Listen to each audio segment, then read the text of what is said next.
Hello student, welcome back to my channel. कैसे हैं आप सभी लोग। आज बहुत ही अच्छी वैकेंसी के बारे में हम बात करने वाले हैं। स्पेशली मैं बात करने वाली हूं जो कॉमर्स बैकग्राउंड से हैं। सबसे ज़्यादा प्रॉब्लम उनके लिए होती है कि वैकेंसीज बहुत कम निकलती हैं जो स्पेसिफिकली आपके कॉमर्स के लिए होती हैं। तो आज की वैकेंसी वैसे तो आप नॉर्मल ग्रेजुएशन वालों के लिए भी बहुत इंपॉर्टेंट है, लेकिन कॉमर्स स्पेशली मैं बात इसलिए कर रही हूँ क्योंकि आप लोग को सबसे ज़्यादा प्रॉब्लम होती है वैकेंसीज में। तो आज की वीडियो में हम बहुत ही अच्छी वैकेंसी की बात करेंगे जो कि निकली है UP cooperative institutional service board Lucknow में, जो कि आपका मेनली लखनऊ से यानी कि यूपी से रिलेटेड है। तो उन बच्चों के लिए बहुत इंपॉर्टेंट हो जाएगी जो कि यूपी से है, उत्तर प्रदेश से है।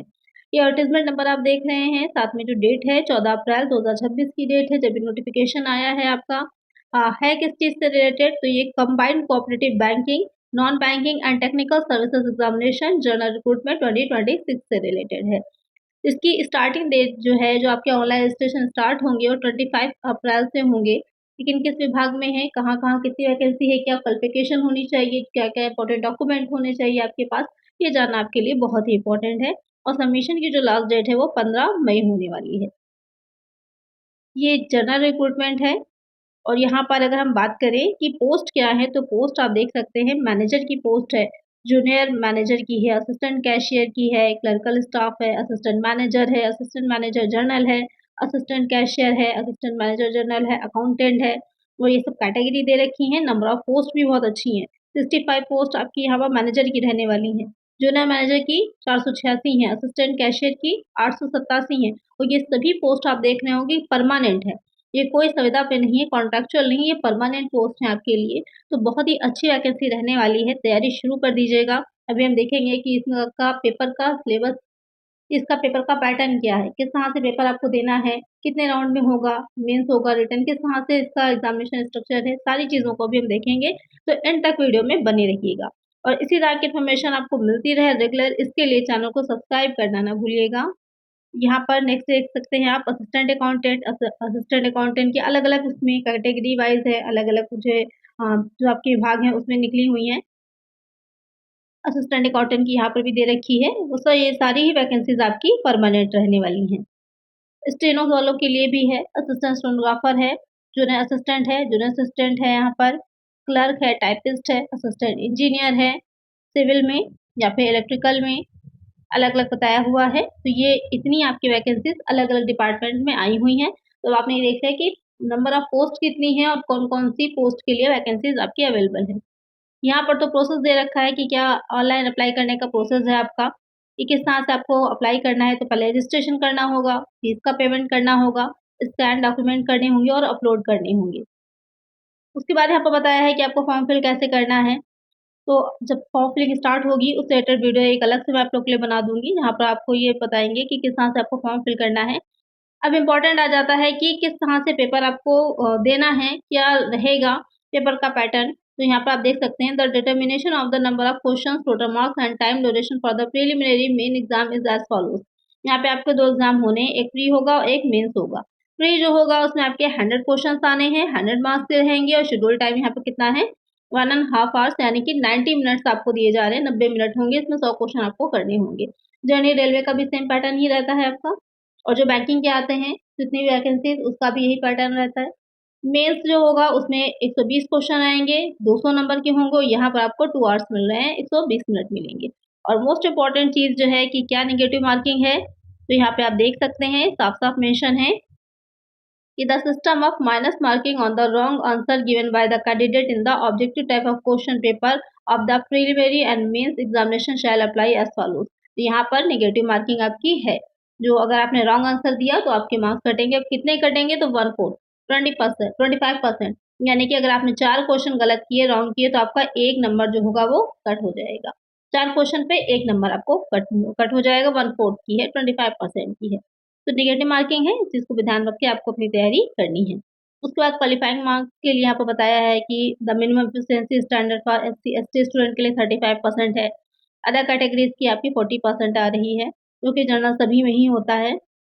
अगर हम बात करें फीस की, तो the category wise prescribed fee for the examination is as follows. तो यहाँ पर आपकी फी बताई हुई है कि जो अनरिजर्व्ड कैटेगरी में है या फिर ओबीसी में आते हैं और स्टेट ऑफ उत्तर प्रदेश यानी उत्तर प्रदेश से ही हैं, उनकी एग्जामिनेशन फीस जो है वो 500 रहने वाली है।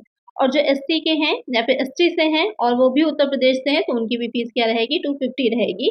250 आपकी फीस रहने वाली है और दिव्यांगजन जो हैं उनकी 0 है। अब यहाँ पर नेक्स्ट है कि candidate belonging to all other categories under horizontal reservation category except divyangjan of the state of Uttar Pradesh shall be required to pay the application fee according to their original category. यहाँ पर कहने का मतलब यही है कि रिजर्वेशन के बारे में बताया हुआ है कि उनको जो है जनरल कैटेगरी जो ओरिजिनल कैटेगरी है उसमें ही उनको काउंट किया जाएगा। यहाँ पर जो नोटिस में दे रखा है नेक्स्ट आगे कि it is to be noted that the अफसोस set examination fee has been fixed for one state examination जो आपका फ्री होने वाला है उसके लिए फिक्स है ये बता रहा है। और सेकंड में कहा है कि जो एससी एसटी या फिर जो अदर बैकवर्ड यानी ओबीसी या फिर ईडब्ल्यूएस में आते हैं लेकिन क्या है वो अदर स्टेट से हैं वो are not natives of the state of Uttar Pradesh shall be considered as unreserved category. तो अगर आप अदर स्टेट से आ रहे हैं तो आपको अनरिजर्व में जो है उसमें ही काउंट किया जाएगा, आपकी कैटेगरी वाला आपको रिजर्वेशन वहाँ पर नहीं मिलेगा। तो एक चीज़ यहाँ पे भी आपको क्लियर हो जाती है कि अदर स्टेट वाले भी इसमें फॉर्म फिल कर सकते हैं। अब आ जाता है एज लिमिट क्या रहने वाली है। तो एज लिमिट इसमें मिनिमम जो है वो 21 है और मैक्सिमम कितनी दे रखी है 40 ईयर्स दे रखी है। तो यहाँ पर 1 जनवरी 2026 तक आपकी मिनिमम एज जो है वो 21 ईयर्स होनी चाहिए और मैक्सिमम 40 होनी चाहिए। कैटेगरी का जो रिजर्वेशन है वो आपको अलग से मिलेगा, जो ओबीसी है एससी एसटी वालों को मिलता है। ये जो आपके अनरिजर्व वालों के लिए जनरल में जो है एज लिमिट जो है वो दे रखी है कि आप 1 जनवरी 1986 से पहले के नहीं होने चाहिए और ना ही 1 जनवरी 2005 के बाद आपकी डेट ऑफ बर्थ होनी चाहिए, तभी आप इसमें फॉर्म फिल कर पाएंगे। इसके अलावा रिलैक्सेशन जो मिलता है वो तो आपको मिलना ही है। रिजर्वेशन में यहाँ पर जो एससी वाले हैं उन लोग को अलग से मिलता है 5 वर्ष का यहाँ पर दे रखा है। जो दिव्यांगजन है कैंडिडेट्स उनको 15 वर्षों का दे रखा है, तो पढ़ लीजिएगा जिसमें भी आपका हो उसके अकॉर्डिंग यहाँ पर आपको फॉर्म फिल कर लेना है अपना।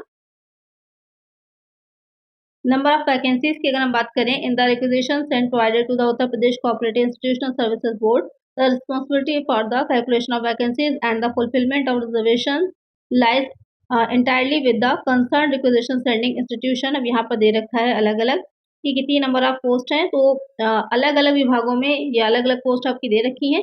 ऊपर कंबाइंड करके बताया हुआ था कि टोटल मैनेजर की कितनी पोस्ट हैं या टोटल आपके असिस्टेंट मैनेजर की कैशियर की कितनी पोस्ट है। और वहाँ पर जब आपको पोस्टिंग दी जाएगी तो यहाँ पर अलग अलग विभागों के अकॉर्डिंग रहेगी, तो उससे मतलब नहीं है। मेन तो आपको जॉब मिलनी चाहिए, आपकी पोस्ट क्या डेजिग्नेशन क्या वो इम्पोर्टेंट है, लेकिन पे स्केल देख लीजिए। ये बहुत अच्छी मोटिवेशन का काम करता है आपके लिए कि मैनेजर स्केल में अगर हम बात करें तो वहाँ पर मिनिमम 34 था 34,000 पे स्केल, मैक्सिमम 88,000 तक रहेगा आपका। और मैनेजर स्केल में सेम ही रहने वाला है सभी का। इसके आगे अगर देखिएगा यहाँ पे आप जूनियर मैनेजर कैटेगरी 2 में देखेंगे तो अलग-अलग उसके लिए जो अलग-अलग आपके बैंक्स हैं वहाँ पर दे रखा है, थोड़ा-सा डिफरेंस भी है, देख लीजिएगा। और अगर आपको ये नोटिफ़िकेशन डाउनलोड करना है तो ये नोटिफ़िकेशन मैं अपने जो टेलीग्राम चैनल है वहाँ पर प्रोवाइड करा दूँगी, तो आप वहाँ से डाउनलोड कर सकते हैं। जो टेलीग्राम चैनल है उसका लिंक आपको डिस्क्रिप्शन में भी मिल जाएगा, डिस्क्रिप्शन में भी आप देखिएगा तो वहाँ पर भी आपको मिल जाएगा। साथ ही कमेंट सेक्शन में भी मैं पिन कर दूँगी कमेंट को, तो वहाँ से भी आप डायरेक्ट टेलीग्राम चैनल को जॉइन कर सकते हैं। अब जो नेक्स्ट आ जाता है इसमें इम्पोर्टेंट सबसे ज़्यादा कि आपकी एजुकेशनल क्वालिफ़िकेशन क्या होनी चाहिए फॉर्म फिल अप करने के लिए। तो यहाँ पर मैनेजर की अगर बात करें तो डिस्ट्रिक्ट कोऑपरेटिव बैंक लिमिटेड जो है उसमें आपकी जो रहने वाली है क्वालिफ़िकेशन, तो यहाँ पर दे रखा है कि बैचलर डिग्री इन कॉमर्स, आपने कॉमर्स में डिग्री ले रखी हो एटलीस्ट 55% ऑफ मार्क्स 55% नंबर्स के साथ आपने कॉमर्स में यानी कि बीकॉम कर रखा हो, या फिर bachelor degree with one subject in economics mathematics statistics. अगर आपने ग्रेजुएशन कर रखा है और कोई एक सब्जेक्ट इनमें से आप इकोनॉमिक्स है यानी कि बीए आपने किया इकोनॉमिक्स भी है आपके पास तो आप फॉर्म फिल कर पाइएगा। मैथ्स से हैं या फिर स्टैटिस्टिक्स है अगर आपके पास तो भी आप फॉर्म फिल कर सकते हैं। कितने होने चाहिए 55% होने चाहिए। दूसरा है यहाँ पर मिनिमम ओ लेवल और equivalent qualification in computer, computer में या तो ओ लेवल हो या तो उसके इक्विवेलेंट आपके पास क्वालिफिकेशन होनी चाहिए।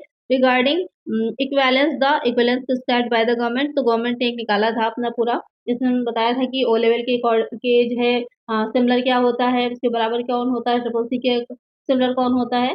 तो ये बात कई बार पहले भी हो चुकी है, जब आप लोग का ट्रिपल एससी की वैकेंसी आई थी तो वहाँ पर भी ये चीज़ रही थी।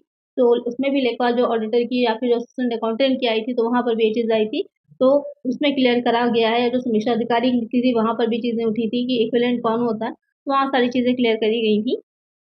नेक्स्ट इसमें है या फिर बीटेक बीई वाले भी हैं, बीसीए वाले, एमसीए वाले भी हैं, वो भी फॉर्म फिल कर सकते हैं। बीबी एमबीए किया है आपने बैंकिंग फाइनेंस में, या फिर आपका फुल टाइम पीजी है बैंकिंग फाइनेंस एचआर में, तो भी आप फॉर्म फिल कर पाइएगा।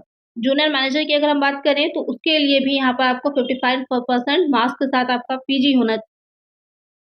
जूनियर मैनेजर की अगर हम बात करें तो यहाँ पर भी आपको 55% नंबर के साथ क्या होना चाहिए, बीकॉम होना चाहिए, कॉमर्स की डिग्री हो, या फिर आपने इकोनॉमिक्स, मैथमेटिक्स या फिर स्टैटिस्टिक्स में एटलीस्ट आपके 55% मार्क्स होने चाहिए, और मिनिमम ओ लेवल या फिर इक्विवेलेंट क्वालिफिकेशन भी यहाँ पर कंप्यूटर में होनी चाहिए। और साथ ही इसमें बीटेक और बीई वाले जो कंप्यूटर साइंस है वो भी फॉर्म फिल कर सकते हैं, बीबीएमबीए वाले भी कर सकते हैं, और full time PGDM in banking finance ये भी कर सकते हैं। फिर assistant cashier, banking assistant, clerical staff जो है उसकी बात करें तो यहाँ पर आपको 55% मार्क्स के साथ ग्रेजुएशन चाहिए है। यहाँ पर कॉमर्स वाला पॉइंट जो है वो पूरी तरह से वैलिड नहीं है। आपने किसी भी सब्जेक्ट में कर रखा हो, आप ग्रेजुएट हैं अगर 55% मार्क्स के साथ, तो बिल्कुल आप उसमें फॉर्म फिल कर सकते हैं। और मिनिमम यहाँ पर ट्रिपल सी मांगा गया है, यहाँ पर ओ लेवल नहीं है, ट्रिपल सी हो या फिर आप इसके इक्विवेलेंट हो तो आप इसमें फॉर्म फिल कर पाइएगा। फिर असिस्टेंट मैनेजर है कंप्यूटर में, तो उसके लिए स्पेशली बीई बीटेक जो कंप्यूटर साइंस से हैं उनको ही फॉर्म फिल करना है। असिस्टेंट मैनेजर जर्नल में है तो इसके लिए आपको पोस्ट ग्रेजुएट, अब यहाँ पर क्या मांगा गया, PG in commerce, economics, mathematics, statistics with at least 55% marks, साथ में ही यहाँ पर ट्रिपल सी और हायर लेवल सर्टिफिकेट फॉर्म में रिकॉग्नाइज्ड यूनिवर्सिटी होना चाहिए। एमबीए है या तो पीजीडीएम है इस तरह का, तो ही आप इसमें फॉर्म फिल कर पाएंगे। इसके बाद आ जाता है असिस्टेंट कैशियर। यहाँ पर बैचलर डिग्री भी मांगी गई है, यहाँ पर बैचलर डिग्री मांगी गई 55% मार्क्स के साथ। यहाँ भी कॉमर्स की बाध्यता नहीं है, वो कोई भी जो ग्रेजुएट है उसमें फॉर्म फिल कर सकता है, और ट्रिपल सी आपके पास होना चाहिए। फिर आ जाता है असिस्टेंट मैनेजर, यहाँ पर है ग्रेजुएट होना चाहिए, या तो बीटेक हो या फिर बीटेक डिग्री फॉर्म में रिकॉग्नाइज्ड यूनिवर्सिटी, तो ही आप फॉर्म फिल कर पाए, यानी कि कोई भी ग्रेजुएशन वाला भी कर सकता है, या तो फिर आपने बीटेक कर रखा हो तो भी आप कर सकते हैं। प्रेफ़रेंशियल यहाँ पर दे रखी है, लेकिन कि आपके पास 3 इयर्स का 3 सालों का एक्सपीरियंस होना चाहिए, तभी आप इसमें फॉर्म फिल कर पाएँगे। और प्रेफ़रेंस मिलेगी अगर आपने एमबीए कर रखा है, तो आपको प्रेफ़रेंस दी जाएगी इसमें। अकाउंटेंट, तो अकाउंटेंट के लिए तो स्पेशली कॉमर्स होना ही चाहिए आपके पास, और O level diploma in computer operation from a government recognised institute. Assistant accountant के लिए फिर यहाँ पर आपको कॉमर्स से 50% मार्क्स के साथ होना चाहिए, और साथ में ट्रिपल सी होना चाहिए। असिस्टेंट अकाउंटेंट के लिए भी कॉमर्स है 50% मार्क्स के साथ, और ट्रिपल सी या फिर ओ लेवल का या फिर बीसीए होना चाहिए। असिस्टेंट अकाउंटेंट में आपके पास कॉमर्स से बैचलर डिग्री होनी चाहिए, और ओ लेवल का डिप्लोमा होना चाहिए। असिस्टेंट अकाउंटेंट में भी तो मेनली आपके लिए ये है कि ग्रेजुएशन में कॉमर्स होनी चाहिए। जितनी भी आपकी अकाउंटेंट की इस तरह की पोस्ट रहेंगी, आपके पास ग्रेजुएशन में क्या होना चाहिए, कॉमर्स से आपने कर रखा हो यानी कि बीकॉम कर रखा हो, और साथ में यहाँ पर ट्रिपल सी या फिर जो आपके हायर पोस्ट हैं तो उनके लिए ओ लेवल होना चाहिए, तभी आप इसमें फॉर्म फिल कर पाएंगे। अकाउंट क्लर्क के लिए यहाँ पर आपसे कुछ भी नहीं मांगा, सिर्फ बीकॉम होना चाहिए, और साथ में आपको जनरल नॉलेज होनी चाहिए कंप्यूटर की। तो जिसके पास कोई अदर सर्टिफिकेट नहीं है, आप सिंपली अकाउंट क्लर्क जो है उसमें फॉर्म फिल करिए अपना। ग्रेजुएशन आपने कॉमर्स से कर रखा है, आप उसमें फॉर्म फिल कर सकते हैं, कोई अदर डिग्री आपको नहीं चाहिए है। असिस्टेंट स्टेनो के लिए अलग से है कि ग्रेजुएट आपने कर रखा हो, स्पीड यहाँ पर मैंडेटरी होगी, और प्लस साथ में ट्रिपल सी का सर्टिफिकेट। तो यहाँ पर अलग-अलग पोस्ट के लिए अलग-अलग आपकी दे रखी हैं जो क्वालिफ़िकेशन है, तो आप लोग इसको डाउनलोड कर लीजिएगा मेरा जो टेलीग्राम चैनल है उससे, और उसके बाद आप इसको पूरा पढ़ सकते हैं किस-किस इसमें आपको फॉर्म फिल करना है। तो यहाँ पर आपके लिए ईज़ी रहेगा, और वैकेंसी इसमें बहुत अच्छी आई है, और सबसे अच्छी बात ये है कि यूपी के यूपी में है, आपको कहीं बाहर नहीं जाना। तो अगर आप उत्तर प्रदेश से हैं तो आपके लिए बहुत अच्छी वैकेंसी है ये, इसमें ज़रूर से फॉर्म फिल करिएगा। परमानेंट वैकेंसी है, यहाँ पर जो टेक्निकल उसके लिए हैं, असिस्टेंट इंजीनियर है इलेक्ट्रिकल में, जूनियर इंजीनियर है सिविल में। यहाँ पर तो आपको उसी विभाग में या जिसके लिए आप भर रहे हैं उसके लिए स्पेशल डिग्री होनी चाहिए, कि डिप्लोमा इन सिविल इंजीनियरिंग और bachelor degree in civil engineering. उसके बाद यहाँ पे आपको प्रमाण पत्र दे रखे हैं कि अगर आप अलग-अलग उससे हैं, एससी-एसटी हैं तो किस तरह का आपके पास कास्ट सर्टिफिकेट होना चाहिए, उसका फॉर्मेट दे रखा है। पिछड़े वर्ग के लिए जाति प्रमाण पत्र का फॉर्मेट दे रखा है यहाँ पर। उसके बाद यहाँ पर स्कीम दे रखी है एग्ज़ामिनेशन की, तो फ्री होगा, और मेंस होगा, इंटरव्यू है, और प्रोफिशिएंसी टेस्ट है। सारी चीज़ें सब में नहीं है, कुछ चीज़ें किसी स्पेशल आपकी जो पोस्ट है उसमें रिक्वायर्ड है, किसी में नहीं है, तो उसी के अकॉर्डिंग होगा। और जो प्रीलिम होगा, जिस भी पोस्ट में रिक्वायर्ड है यहाँ पर प्रीलिम आपका, तो उसका सिलेबस जो है यहाँ पर दे रखा है कि फॉर्मेट क्या रहेगा आपका।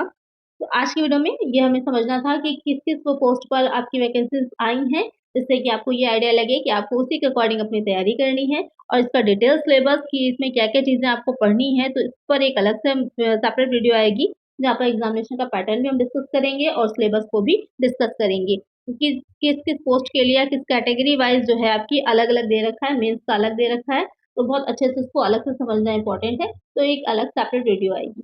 तो इसमें जिस वो भी बच्चे इंटरेस्टेड हैं और आपके पास अगर उससे रिलेटेड जो भी सर्टिफिकेट रिक्वायर्ड हैं वो हैं, तो अपनी तैयारी में जुट जाइए और अच्छी वैकेंसी है, जहाँ पर आपके लिए एक अच्छी अपॉर्च्युनिटी है। तो आज के वीडियो में इतना ही। अगर इसी तरह की वीडियोज़ रेगुलर चाहिए तो चैनल को सब्सक्राइब ज़रूर से कर दीजिएगा, कोई क्वेश्चन हो तो कमेंट कर दीजिएगा। आज की वीडियो में इतना ही, मिलते हैं नेक्स्ट वीडियो में। Thank you.